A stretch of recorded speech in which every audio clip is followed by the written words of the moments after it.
fire out DJ, man. Right, morning, everyone. Welcome back. Well, I was going to say welcome back, but I think we've got someone new on the call this morning. So Lee, welcome. Please, you could join us. Tell us who you are and where you're from. And jokes aside, welcome back. Hope you had a good trip to Cape Town and the wedding and everything went well. Thank you. Yes, very happy family wedding, and yeah, all good. I am back from the far yonder place. Cape Town is a different country, that is for sure. So nice to be back in Joburg. Good, and you got out just before they locked you down there, so you might have had to stay there. I mean, it was so lots of fun and games. So it's all about timing, Jasper. And so Lee obviously got her timing right. So you better tell us what this topic is that you've introduced us to this morning. Morning all. No, I think with the topic and the discussions the last 2 days, it came up several times about, if I recall it, Sinclair versus Microsoft and Apple. Why did the one not somehow move to the front and become the next big thing, and stayed behind and didn't make it, or I don't know what happened to it. And I think the example came up of the electrical car that Tesla or someone, but they designed it, but it never was accepted. And obviously all the conspiracy theories about how it would have disrupted the industries of the day. But yet today with Elon Musk, Tesla is now the next, and it's now becoming Peter Diamandis and everybody predicting how that will take over the world. What is then timing? So I think in everything there's the right time and the wrong time to ask for things or do things. And I think probably then the most obvious one that we can probably all relate to is that big moment in a man's life. So timing absolutely perfect. And then to ask that very important question. So the right timing is not to ask that very important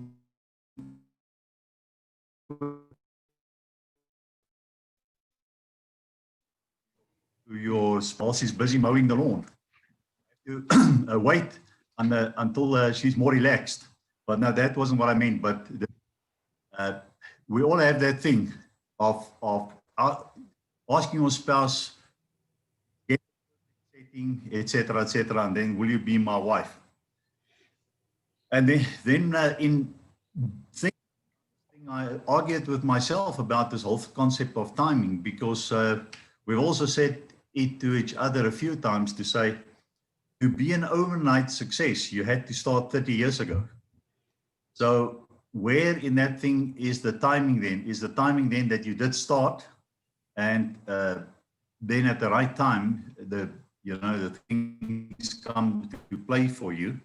And I think we had a bit of that example in the chamber this year with the virtual trade fair and the virtual mall. But already started it last year and the concept was in place. And timing, can it be planned? And I'm now thinking of a person wanting to launch a business or a new concept idea, or is your perfect timing only reveals perfect timing? Because sometimes in business, you work with the facts at hand and you don't have all the facts, but you, by faith, you just step out and do it. And then it could just be that for whatever reason, you decided to go into face masks and sanitizers without knowing that COVID is coming. And when COVID comes, all of a sudden you are the person that can supply. And then everybody would say that's perfect timing. And then how do you say, because with all this timing thing, so one can argue there's an element of luck. So how much credit then do you give luck? And then the other one is perseverance, because if we do say that you have to be in the play to start having the rewards, then the big thing is, how do I make sure that I stay around for payday? And in the meantime, I keep tweaking and I keep adjusting until everything comes together.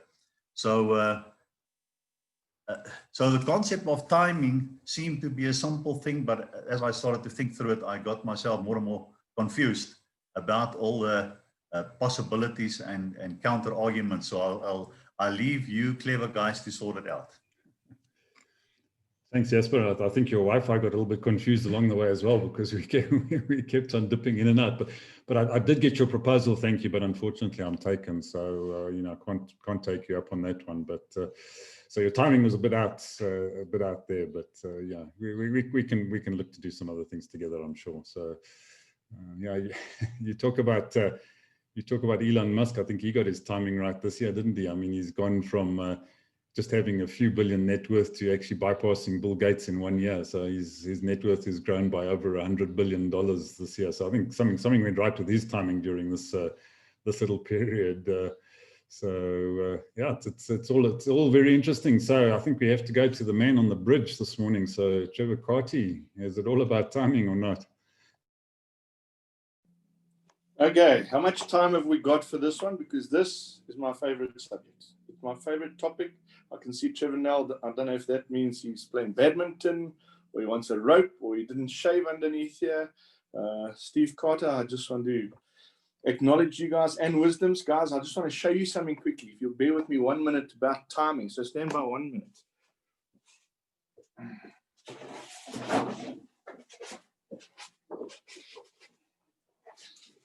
Oh, you're not going to see it, are you? Can you see it? Can you see it? Oh, this is like me and my trickery. All right, see it? Okay, you're going to see it up on my wall behind me. That's care of Steve Carter. If you remember the talk we had the other day on timing, I was looking for something for this wall behind me. That's why I've got a bridge, because I didn't have anything in it. And that's the prodigal son. And I've got to tell you what, I think it's the best piece of art I've ever bought for $200. So your timing, Steve, with the earlier pictures, paint 1,000 words, is a good start. So I'm going to start with Edward. You know, today there are 3 questions. The question 1 is, do you have great timing? Apparently, we're not very good with our punctuation and stuff at Wisdoms, but we don't need that, because it's about the message. It's not about the enunciation and the question marks. The second question is, I've got to put on glasses now, because this is getting even worse, because the lighting's so poor in here with the poor sun rising here over my bridge. What is timing all about? And the third question is there such a thing as perfect timing? And so I'm going to just talk about something that Jasper brought up, this by faith thing. And by faith, I'm going to throw in here some sort of God, let's call him the creator of the universe, and perfect timing. You know, this perfect timing thing is a function of we think we have timing all sorted out, but our lives will show that we really haven't got it so lacquer all the time. We may, from time to time, catch a glimpse of perfect timing, like if you pitch up at that altar when she said yes. I mean, that's quite good timing.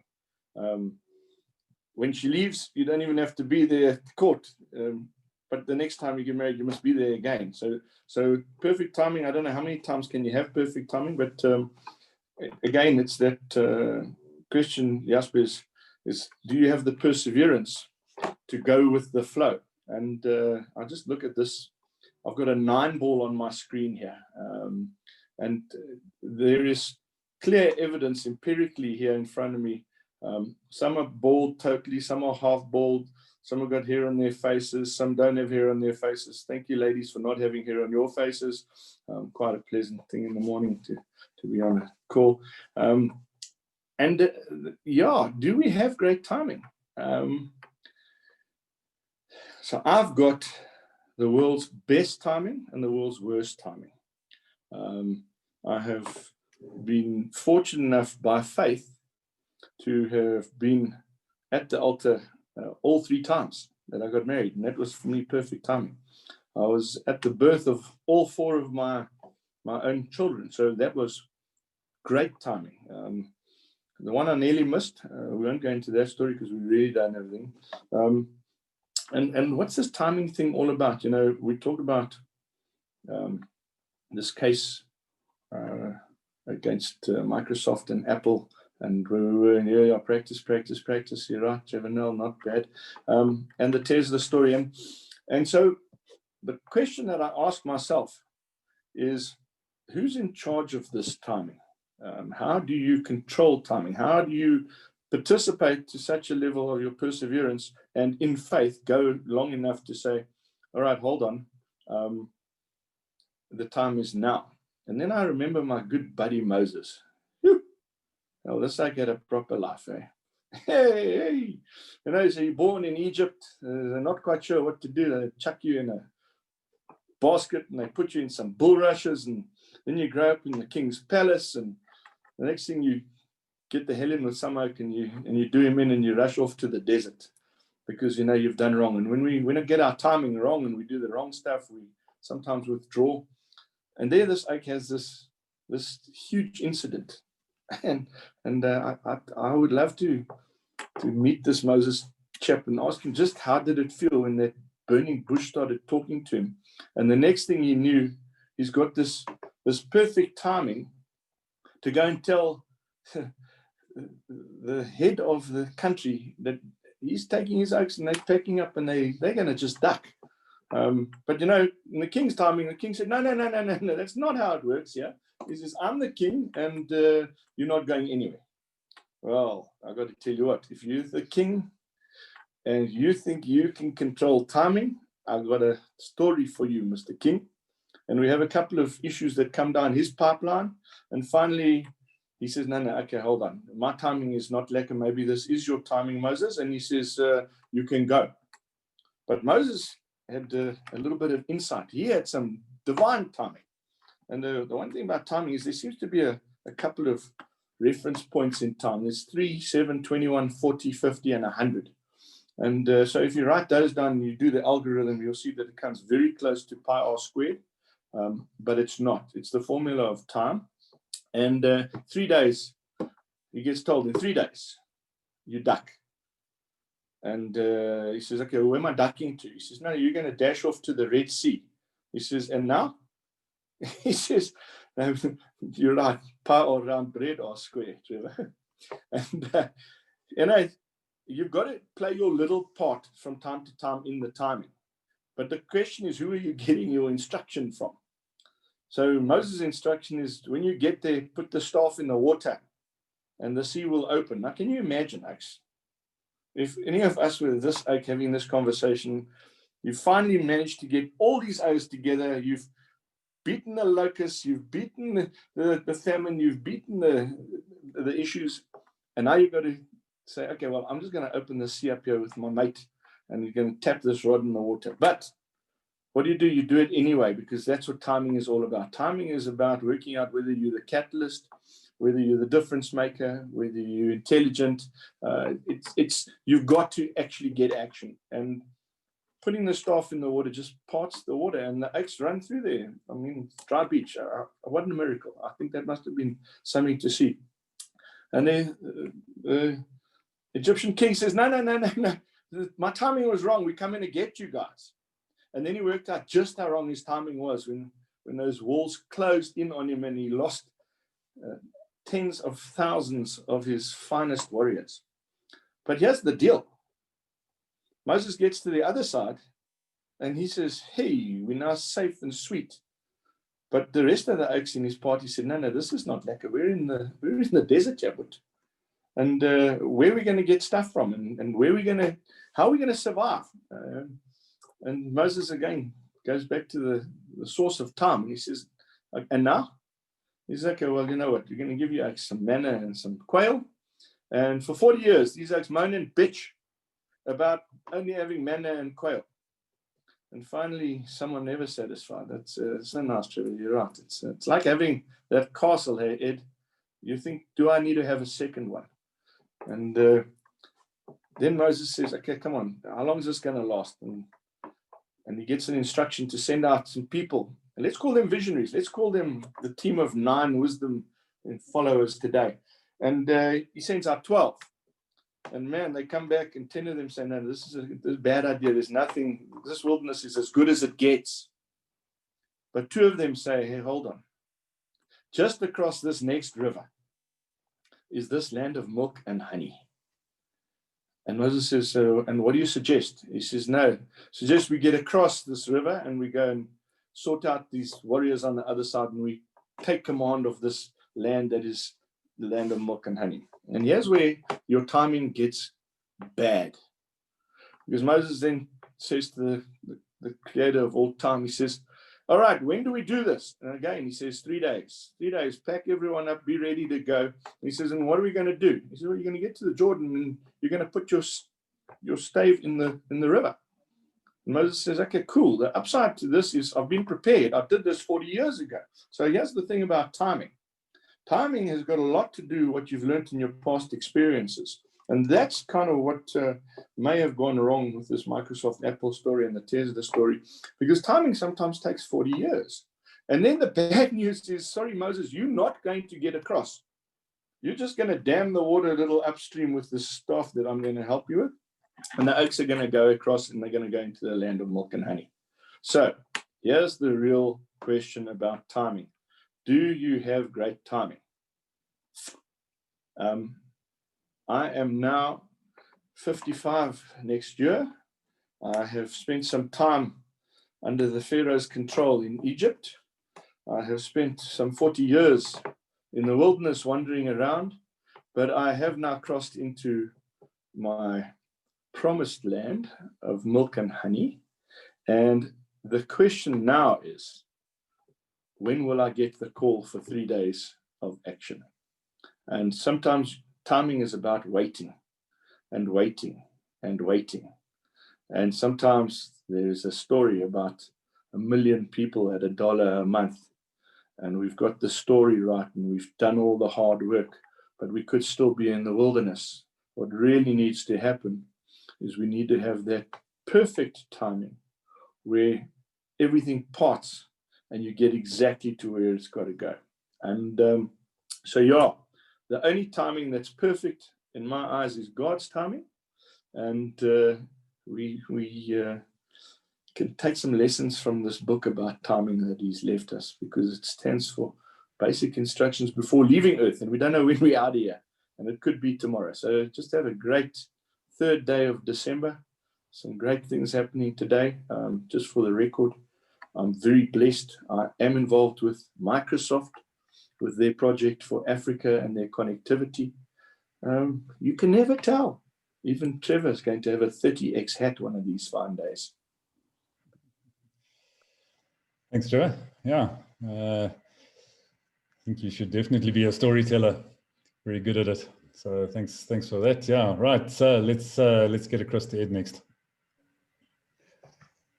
Yeah, I think my timing's perfect because my internet's playing up now.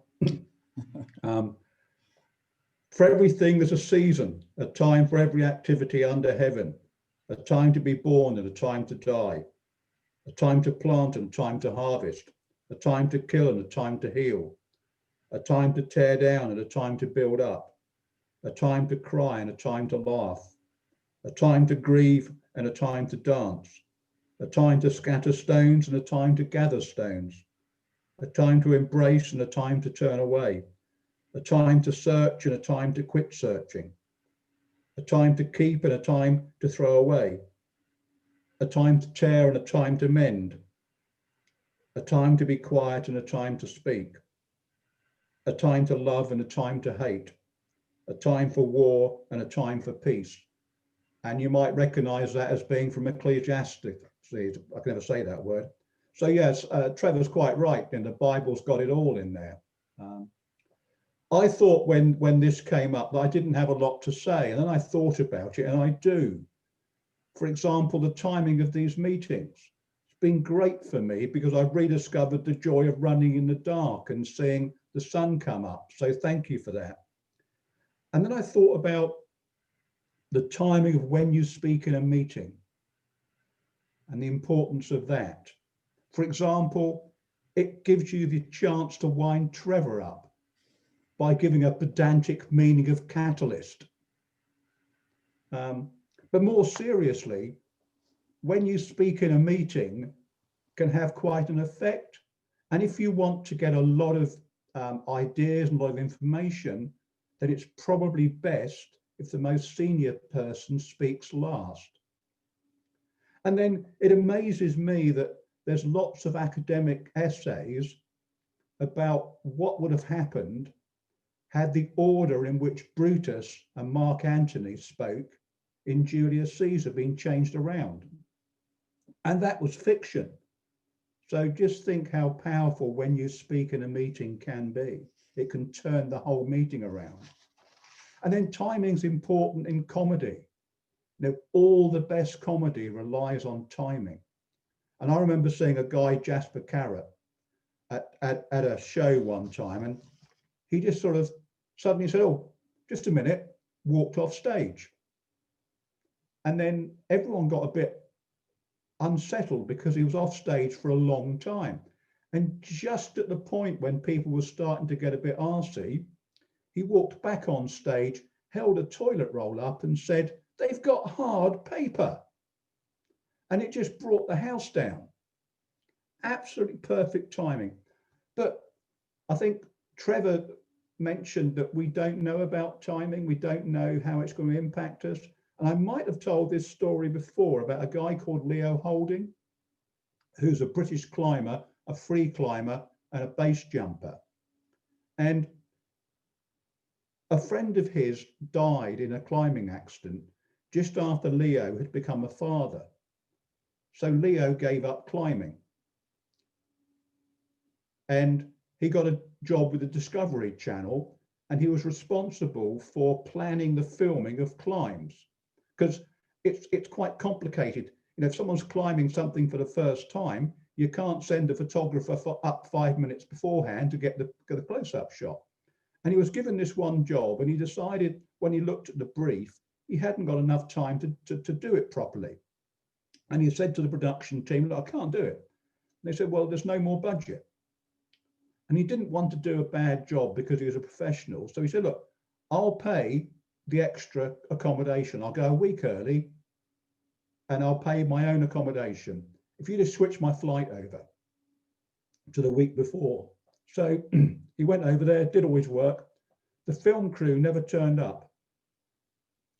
They were all on that Malaysian Airlines that got shot down over the Ukraine. He would have been on that flight. And he suddenly thought, you know what? I'm in control of risk when I'm climbing, so I'm going back to climbing. And he went back to climbing, and the Malaysia flight was what, 2014? This year, his whole family climbed a mountain on the Swiss-Italian border.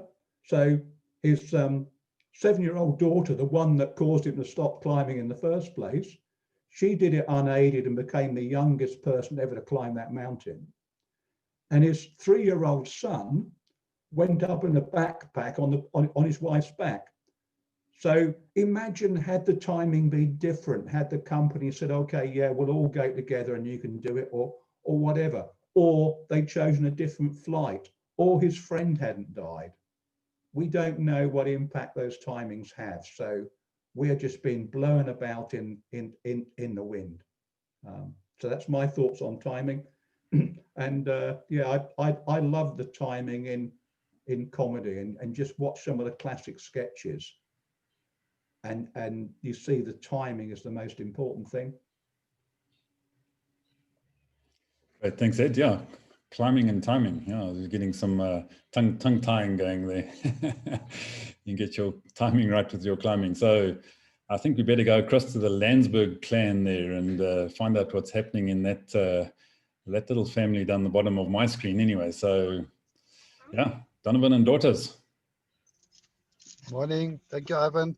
Morning, everyone. Yeah, I've got a few things to say. I'm not sure in which order.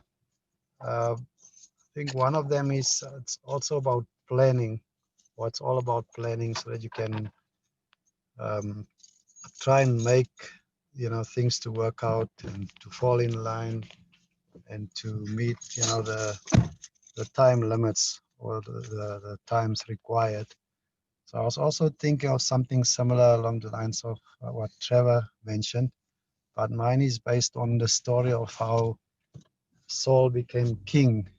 I'm not sure if we know the story when Saul, his father's donkeys got lost, and then off he went with a few servants to go and look for the donkeys, and they couldn't find it somehow. And they ended up straying quite a distance from home to the point where they had to basically call it quits, and then they ended up at the house of a prophet. How's that for timing? So the prophet actually said, I've been waiting for you, Saul, to anoint you as king. And then Saul was anointed right according to, you know, God's plan, according to God's timing. And the prophet said, don't worry about the donkeys, they're okay. But you had your appointment with God to become king, and then he was anointed king. So it's also about orchestration of events, you know. Nothing happens by chance, everything is orchestrated. But also you need to make sure that you always at the right place at the right time. And then another thing is also about opportunities. I often say that the opportunity of a lifetime must be used in the lifetime of the opportunity. Thank you. Thanks, Donovan. Yeah, it could start us off on a whole different chain of conversations there if you talk about nothing is by chance and it's all sort of preordained. So yeah, that's that, but that's a totally different subject. I think we don't want to get onto that one right now. So Vinay, let's get across to you. I'll keep it short and sweet given our time limits. Timing needs to be good, but don't use perfect timing as an excuse to procrastinate. That's all I have to say. Thank you. Great, thanks, Vinay. I think that is perfect timing to get us across to Steve, I think, next. Really good, thank you. I was struck, I was thinking yesterday when I read the email talking about timing by just that quote from Shakespeare's Julius Caesar about the the tide in our affairs. Sorry, it's my wife turning my lights on and off. It's obviously time to wrap up. And just the idea that there is some sort of force that Brutus is suggesting there that is bringing things together. But I don't think it's completely just an outside force, but he's talking about all of the things that they have planned and they've put together.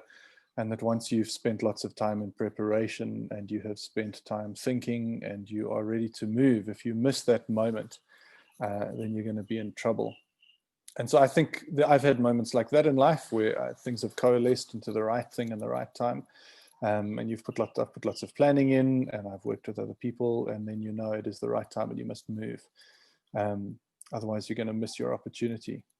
Somebody once told me about a hunting analogy in terms of waiting in a hide for the animal that you're waiting for. And you have to wait with your finger on the trigger. But you don't wait passively sitting back in the chair. You wait leaning forward. You wait ready for that moment. And in that moment, you know it and you must take the shot. Otherwise, you're not going to be able to take dinner home for the evening. But I also think that there is something greater than myself. I wouldn't use the word orchestrate. I think that's a bit problematic. But there's something greater than myself that is having an impact on timing in life. And I think that part of one's own planning and preparation and being attentive to timing is being attentive to that which is outside of oneself, which you cannot control, which I think has a big influence on events in this world and timing. And so you have to have an openness towards that to be able to have good timing. It's not just about what we can conjure up ourselves. So that's all really from me. Thanks, Steve. Yeah, and you know, your little story about the hunter, makes me think that timing is when preparation meets opportunity, then you've got perfect timing. So, but you've got to be prepared, otherwise the opportunity will just go past you. So, right, Trevor and Nell, let's get across to you next.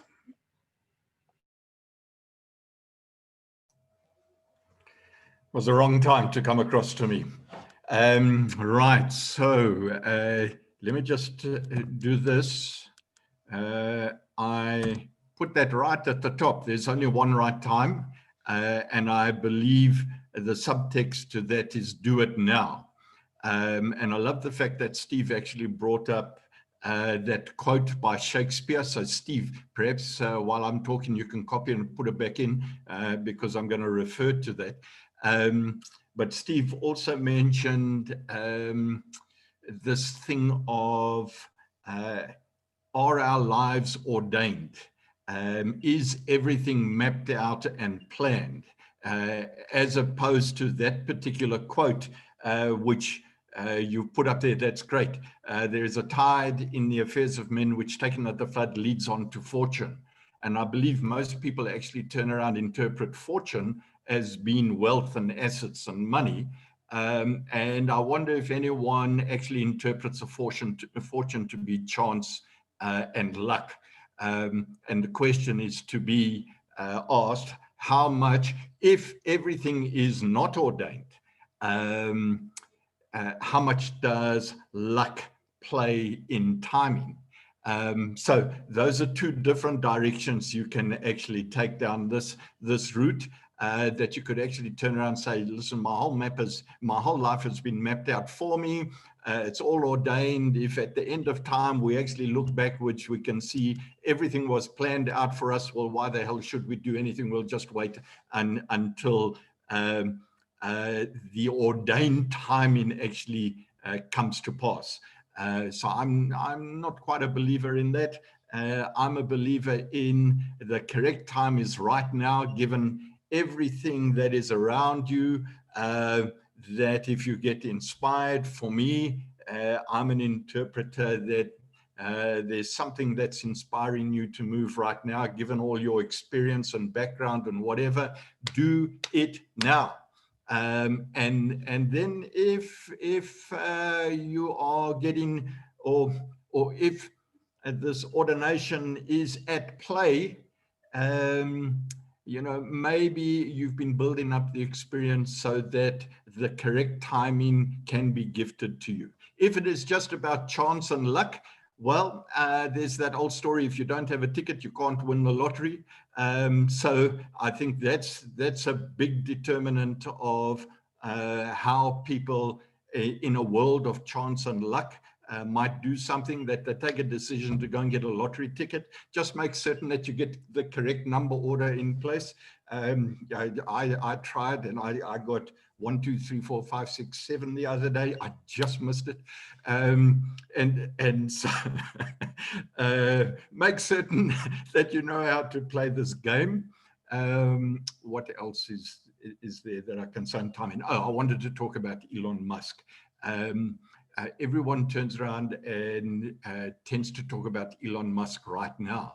But how was his original grounding to come from Pretoria as a schoolboy and get himself involved in the growth of technology? I mean, the internet only began when we were playing around 1994, when we plugged in. This guy plugged in at the same time, and he happened to be a part developer of, it was PayPal, I think.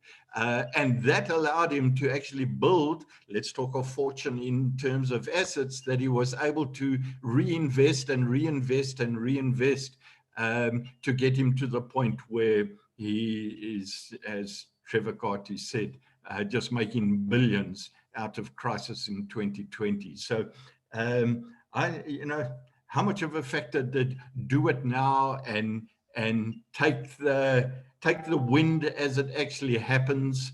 And to go back to Steve Carter's quote from Shakespeare, amidst all the voyage of their life is bound in shallows and in miseries. How many people are sitting on the beach, not taking the decision to move and jump in that boat and sail off, rather sitting to wait? Do it now. Okay, and on that note, Lee, do it now. Yeah, so I guess the underlying question is, can we control timing? Is it in our control or is it out of our control?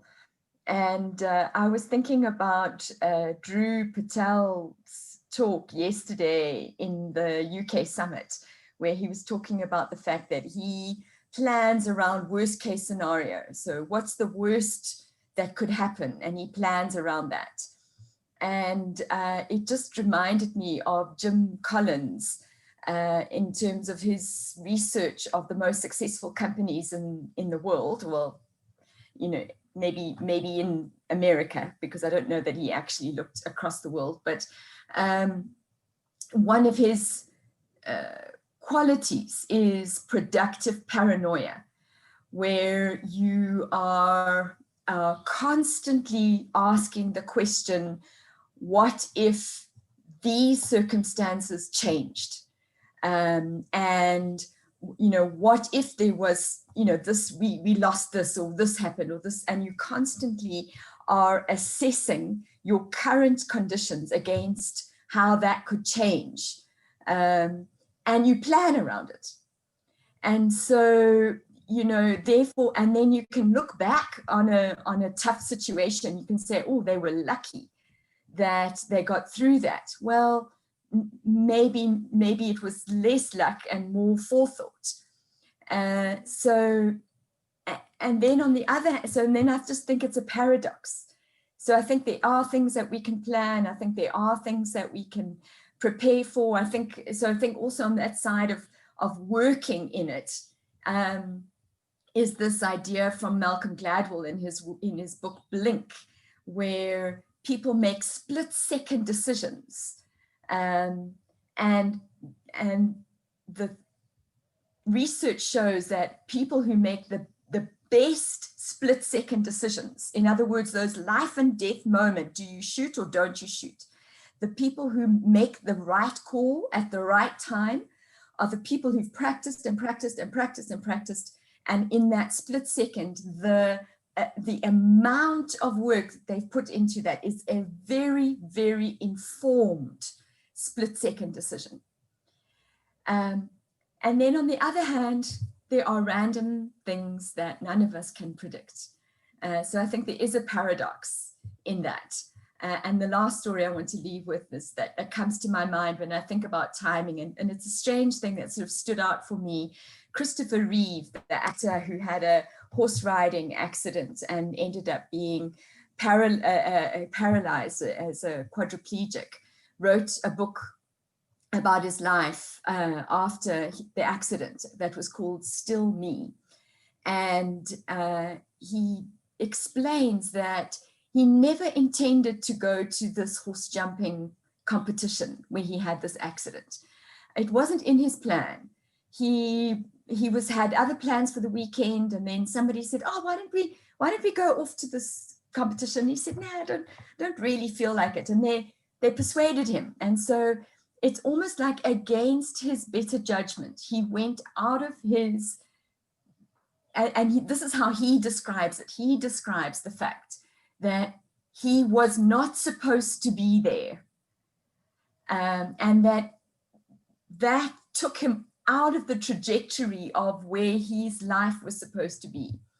And then he did some research on tragic accidents, and in his view, 60% of those accidents happened because people changed their mind at the last minute. So I don't know what you read into that. I compare it to Ed's story about the person who didn't go on the flight that crashed.